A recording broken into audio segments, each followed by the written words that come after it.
Bismillahirrahmanirrahim. Assalamualaikum warahmatullahi wabarakatuh. Innal hamdalillah nahmaduhu wa nasta'inuhu wa nastaghfiruh wa na'udzubillahi min shururi anfusina wa min sayyiati a'malina may yahdihillahu fala mudhillalah wa may yudhlil fala hadiyalah. Asyhadu an la ilaha illallah wahdahu la syarikalah wa asyhadu anna Muhammadan abduhu wa rasuluh alladzi la nabiyya wa la rasula ba'da amma ba'd. Allah Ta'ala fil Qur'anil Karim. A'udzu billahi minasyaitonir rajim. Ya ayyuhalladzina amanu taqullaha haqqa tuqatih wa la tamutunna illa wa antum muslimun. Wa qala aidan wa laqad ba'atsna fi kulli ummatin rasula an i'budullaha wa ijtanibut taghut. Khotimah rahimakumullah. Tiada pujian yang pantas terucap dari lisan selain hamdalah, karena atas kudroh, iradah dan inayah dari Allah Subhanahu wa taala kita masih diberikan kesempatan dan kesehatan. Mudah-mudahan dengan doa tersebut kita dapat istiqomah menjalankan segala kewajibannya dan istiqomah dalam menjauhi segala larangan. Salat dan salam tentu tak lupa kita aturkan kepada baginda Rasulullah Sallallahu Alaihi Wasallam yang telah mengembalikan umatnya dari kekafiran, kemusyrikan dan juga kefasikan. Khotiman rahimakumullah, akhir-akhir ini atau belakang ini di awal tahun 2022 ada suatu fenomena atau suatu hal yang begitu baru kita temukan, yaitu adalah fenomena tentang boneka yang dianggap memiliki arwah atau dikenal dengan istilah spiritual. Nah, uniknya hal ini tidak saja diyakini atau dimiliki oleh masyarakat menengah ke bawah, tapi juga masyarakat menengah ke atas. Para selebritis misalnya itu memiliki dan sangat menjaga serta sangat merawat boneka yang dianggap memiliki unsur-unsur supranatural ini. Bahkan kita bisa saksikan di marketplace atau di online shop ini sangat banyak terjual, sangat banyak, dan ternyata meskipun harganya melambung tinggi, ini ternyata banyak juga peminatnya. Padahal para ulama, para asatidz, para tokoh sudah berpendapat bahwa hal-hal yang dapat mendekatkan kepada kesyirikan itu jelas haram hukumnya. Dan hal tersebut ketika mengandung unsur kesyirikan itu maka sangat diharamkan dalam Islam, karena dosa syirik merupakan salah satu dosa besar yang tidak akan diampuni oleh Allah Subhanahu wa taala sebelum dia bertaubat, sebelum ajalnya datang. Khotimah rahimakumullah, tentu fenomena boneka arwah atau spiritual ini yang dianggap memiliki energi dan dianggap memiliki dalam tanda kutip ruh oleh sebagian orang, ini merupakan salah satu bentuk kesyirikan yang jelas sangat nyata di hadapan kita. Dan tentu fenomena ini merupakan salah satu saja, merupakan puncak gunung es ternyata. Dan kalau kita lihat banyak kesyirikan-kesyirikan lain yang telah mewabah dan telah menjamur di masyarakat kita, baik itu kesyirikan yang sifatnya sangat samar, bahkan sampai kesyirikan yang dilakukan secara nyata dan secara terang benderang. Bahkan Rasulullah SAW telah mewanti-wanti dan telah memberikan peringatan kepada kita. Ada salah satu syirik asghar atau syirik yang paling kecil, yaitu adalah riya. Dan riya ini adalah merupakan salah satu syirik yang paling terkecil, dan banyak sekali jenis-jenis syirik yang lain sampai syirik yang paling besar, yaitu adalah menyekutukan Allah Subhanahu wa taala dengan sesuatu di lain Allah Subhanahu wa taala atau membuat tandingan-tandingan. Khotimah rahimakumullah, tentu berbicara fenomena syirik ini kita tidak bisa dilepaskan daripada akarnya, daripada hulunya. Jadi kalau kita berbicara di hilir, mengapa timbul kesyirikan, dan inilah salah satu pentingnya tugas para dai untuk menyampaikan dan untuk meluruskan akidah tauhid kepada umat dan menjelaskan mana tauhid dan akidah yang benar.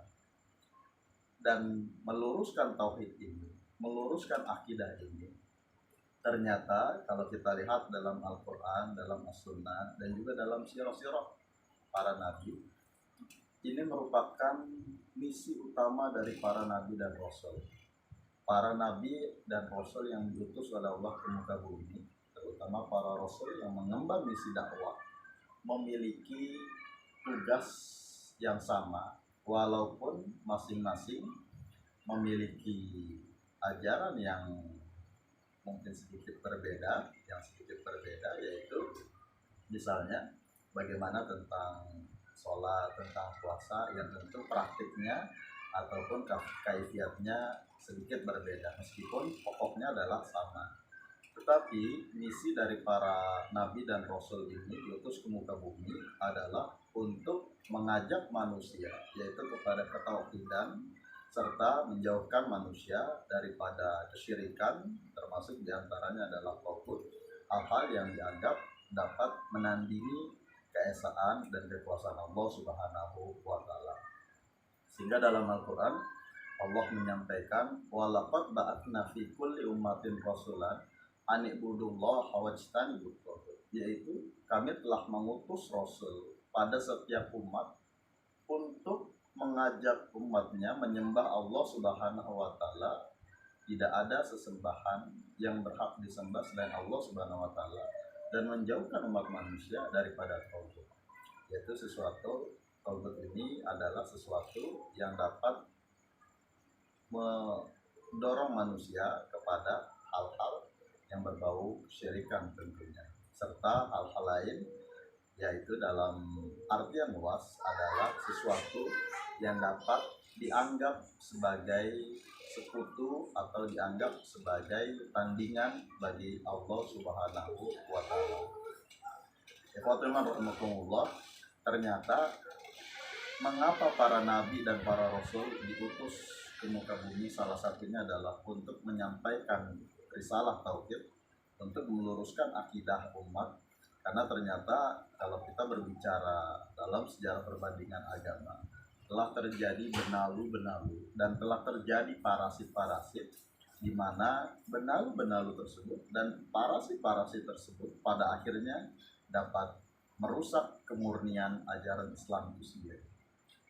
Kita mengenal ada istilah dalam ilmu atau dalam ilmu perbandingan agama, di mana di sana dipelajari bahwa pada mulanya atau pada awalnya terdapat agama Samawi.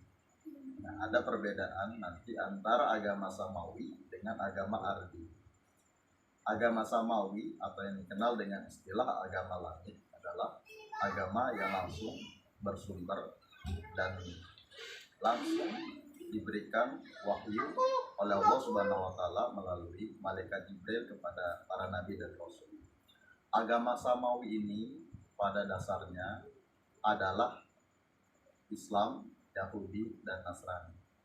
Kemudian agama Arbi itu adalah agama budaya, di mana agama budaya ini merupakan agama kultur yang dilahirkan oleh, baik itu terlahir dari asimilasi agama atau pemikiran manusia dengan agama Samawi, dan ada juga yang murni dari pemikiran manusia itu sendiri. Nah, dari sinilah terjadi banyak perubahan-perubahan dalam perjalanan agama itu sendiri dalam sejarah. Dan salah satu agama Arbi yang masih dan yang diakui oleh Allah Subhanahu wa Ta'ala hingga saat ini yaitu adalah Islam. Inna dina indallahi Islam. Sesungguhnya agama yang diterima di sisi Allah adalah Islam. Nah, kemudian ketika kita berbicara agama Arbi, nanti ada yang disebut agama Madiyah atau agama pertengahan, di mana agama Madiyah dan agama yang sebelumnya ini terjadi banyak penyimpangan. Misalnya di dalam agama Madiyah, kemudian nanti ada agama filsafat dan seterusnya. kita mengenal di antara penyimpangan-penyimpangan itu, yang pertama adalah lahirnya animisme. Apa yang disebut dengan animisme? Animisme ini adalah di mana seseorang meyakini bahwa setiap benda itu memiliki ruh, setiap benda memiliki kekuatan. Selanjutnya yang kedua setelah animisme adalah dinamisme, di mana dinamisme ini tidak jauh berbeda dengan animisme, yaitu setiap benda memiliki hal-hal yang dianggap di luar kebiasaan dan memiliki kekuatan supranatural. Misalnya di mana pohon memiliki kekuatan roh, di mana batu memiliki hal yang dianggap supranatural, yang dianggap mistik misalnya, dan alat-alat lain, dan mungkin juga termasuk dari boneka itu sendiri. Kemudian setelah itu adalah totemisme. Totemisme ini adalah bagaimana seseorang atau bagaimana seorang makhluk itu dapat melahirkan turunan-turunannya. Dan misalnya bagaimana pemahaman manusia itu terlahir dari kera misalnya. Nah inilah diantara pemahaman totemisme. Nah disinilah banyak terjadi penyimpangan-penyimpangan, termasuk bagaimana penyimpangan-penyimpangan terhadap agama itu sendiri. Yang kita kenal misalnya banyak sekali penyimpangan-penyimpangan, dan inilah salah satu fenomena serta tantangan dakwah bagi para dai, di mana para dai memiliki tantangan dakwah yang cukup beragam, yang cukup luas dan cukup kompleks. Tetapi yang paling mendasar adalah tantangan terhadap kemurnian ajaran Islam itu sendiri dan meluruskan umat dari akidah-akidah yang tidak sesuai dengan ajaran Islam itu sendiri. Karena itu Allah jelas menyatakan dalam surat Al-Baqarah, wala talbisul haqqo bil batili wa taqtumul haqqo wa antum ta'lamun. Janganlah kamu mencampur adukan antara yang hak dengan yang batil sedangkan kamu mengetahui. Karena itu Rasulullah sudah memberikan panduan bahwa pada diri Rasulullah terdapat suri tauladan yang baik. Laqad kana lakum fi Rasulillahi uswatun hasanah. Sungguh telah terdapat uswah hasanah pada diri Rasulullah SAW yang baik. Di uswah hasanah itulah kita mengambil apa yang dicontohkan oleh Rasulullah.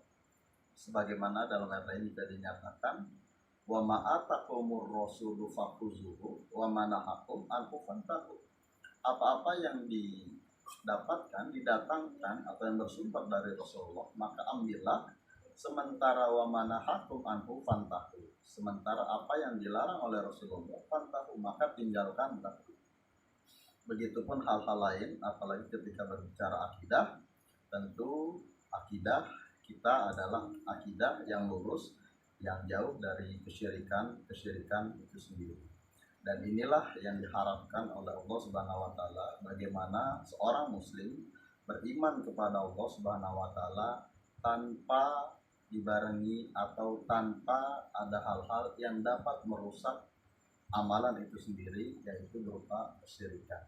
Karena kata Allah di ayat lain, fahabita amaluhu.